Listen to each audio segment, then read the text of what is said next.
আমি বর্তমানে এমফিলে ভর্তি আছি। আমি জিএস পদে নিজের মনোনয়নপত্র নিয়েছি। আমি জাতীয়তাবাদী ছাত্রদলের ঢাকা বিশ্ববিদ্যালয় শাখার আন্তর্জাতিক সম্পাদক।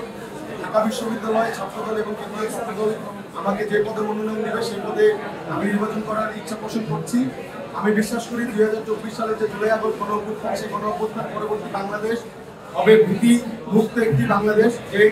যে ভীতিমুক্ত বাংলাদেশে ঢাকা বিশ্ববিদ্যালয়ে যে অগ্রণী ভূমিকা পালন করছে, সেই অগ্রণী ভূমিকায় পালনের পরবর্তী সময়ে ঢাকা বিশ্ববিদ্যালয়ের শিক্ষার্থীরা তাদের ভোটাধিকার প্রয়োগ করতে পারবে। সেই ভোটাধিকার প্রথম যে দীর্ঘ 17 বছর আমরা ভোটাধিকার প্রয়োগ করতে পারিনি, ডাকসু নির্বাচনে ভোট প্রদানের মাধ্যমে আমরা প্রথম নিজেদের ভোটাধিকার প্রয়োগ করতে পারবো। এবং ভোট প্রদানের মাধ্যমে, ডাকসু নির্বাচনের মাধ্যমে যে যারা নেতৃত্বে আসবেন তারা একটি ভীতিমুক্ত ক্যাম্পাস, যেখানে কোনো শিক্ষার্থীকে জোর করে রাজনৈতিকভাবে জিম্মি করা হবে না।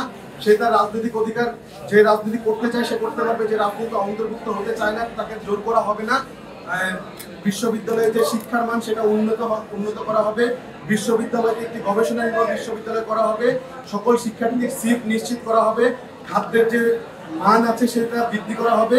ঢাকা বিশ্ববিদ্যালয়ের প্রত্যেকটি শিক্ষার্থী আছে তাদের যে আবাসন সংকট সেটা দূরীভূত করা হবে। শিক্ষার্থীদের যে যাতায়াত ব্যবস্থা সেটা উন্নত করা হবে। দিন শেষে এমন একটি শিক্ষা বিশ্ববিদ্যালয়ে আমরা বাস্তবায়ন করতে চাই বা রূপান্তর করতে চাই, যেখানে প্রত্যেক শিক্ষার্থী হবে নিরাপদ। সেটা নারী শিক্ষার্থী হোক, সেটা পুরুষ শিক্ষার্থী হোক, সকল শিক্ষার্থী মিলে আমরা একটি উন্নত ঢাকা বিশ্ববিদ্যালয় করব। এবং সবিশেষে আমরা একটি উন্নত বাংলাদেশ গড়ার দৃঢ় প্রত্যয় ব্যক্ত করছি।